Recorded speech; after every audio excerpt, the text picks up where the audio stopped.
वायव्य संहिता उत्तरखंड। ऋषियों के पूछने पर वायुदेव का श्री कृष्ण और उपमन्यु के मिलन का प्रसंग सुनाना। श्री कृष्ण को उपमन्यु से ज्ञान का और भगवान शंकर से पुत्र का लाभ। सूत जी कहते हैं, जो समस्त संसार चक्र के परिभ्रमण में कारण रूप हैं तथा गौरी के युगल उरोजों में लगे हुए केसर से जिनका वक्षस्थल अंकित है, उन भगवान उमा वल्लभ शिव को नमस्कार है। उपमन्यु को भगवान शंकर की कृपा प्रसाद से प्राप्त होने का प्रसंग सुनाकर मध्याह्न काल में नित्य नियम के उद्देश्य से वायुदेव कथा बंद करके उठ गए।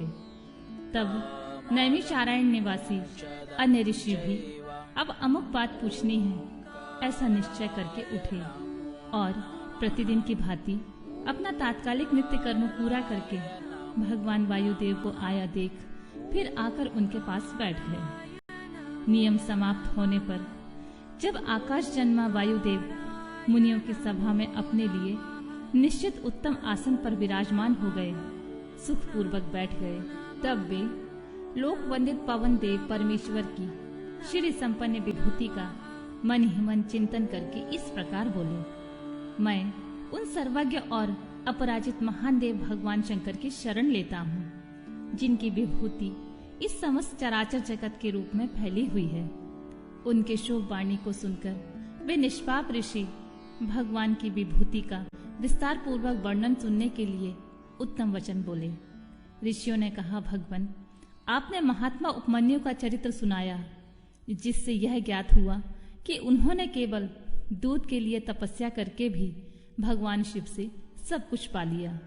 हमने पहले भी सुन रखा है कि अनायासी महान कर्म करने वाले वासुदेव नंदन भगवान श्री कृष्ण किसी समय धौम्य के बड़े भाई उपमन्यु से मिले और उनकी प्रेरणा से पाशुपत व्रत का अनुष्ठान करके उन्होंने परम ज्ञान प्राप्त कर लिया था। अतः आप यह बताएं कि भगवान श्री कृष्ण ने परम उत्तम पाशुपत ज्ञान किस प्रकार प्राप्त किया। वायुदेव बोले, अपनी इच्छा से अवतीर्ण होने पर भी सनातन वायुदेव ने मानव शरीर की निंदा सी करते हुए लोक संग्रह के लिए शरीर की शुद्धि की थी। वे पुत्र प्राप्ति के निमित्त तप के लिए उन महामुनि के आश्रम पर गए थे, जहाँ बहुत से मुनि उपमन्यु जी का दर्शन कर रहे थे। भगवान श्री कृष्ण ने वहां जाकर उनका दर्शन किया। उनके सारे अंग भस्म से उज्जवल दिखाई देते थे।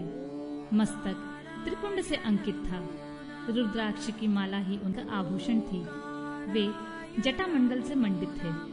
शास्त्रों से वेद की भांति वे अपने शिष्यभूत महर्षियों से घिरे हुए थे और शिव जी के ध्यान में तत्पर हो शांत भाव से बैठे थे। उन महातेजस्वी उपमन्यु का दर्शन करके श्री कृष्ण ने उन्हें नमस्कार किया। उस समय उनके संपूर्ण शरीर में रोमांच हो आया।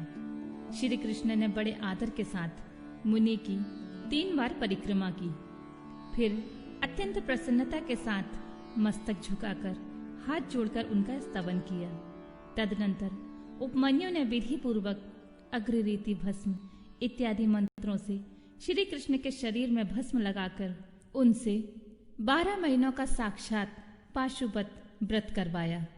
तत्पश्चात मुनि ने उन्हें उत्तम ज्ञान प्रदान किया। उसी समय से उत्तम व्रत का पालन करने वाले संपूर्ण दिव्य पाशुपत मुनि उन श्री कृष्ण को चारों ओर घेर कर उनके पास बैठे रहने लगे।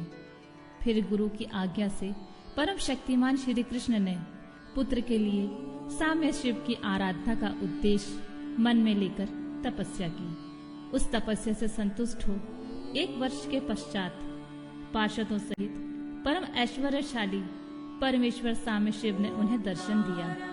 श्री कृष्ण ने वर देने के लिए प्रकट हुए सुंदर अंग वाले महादेव जी को हाथ जोड़कर प्रणाम किया और उनकी स्तुति भी की। गणों सहित साम्य सदाशिव का स्तवन करके श्री कृष्ण ने अपने लिए एक पुत्र प्राप्त किया। वह पुत्र तपस्या से संतुष्ट चित हुए साक्षात शिव ने श्री विष्णु को दिया था। चूंकि साम्य शिव ने उन्हें अपना पुत्र प्रदान किया, इसलिए श्री कृष्ण ने जामवती कुमार का नाम सांब ही रखा।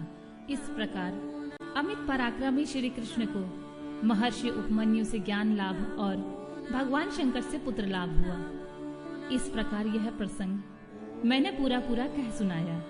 जो प्रतिदिन इसे कहता सुनता या सुनाता है वह भगवान विष्णु का ज्ञान पाकर उन्हीं के साथ आनंदित होता है।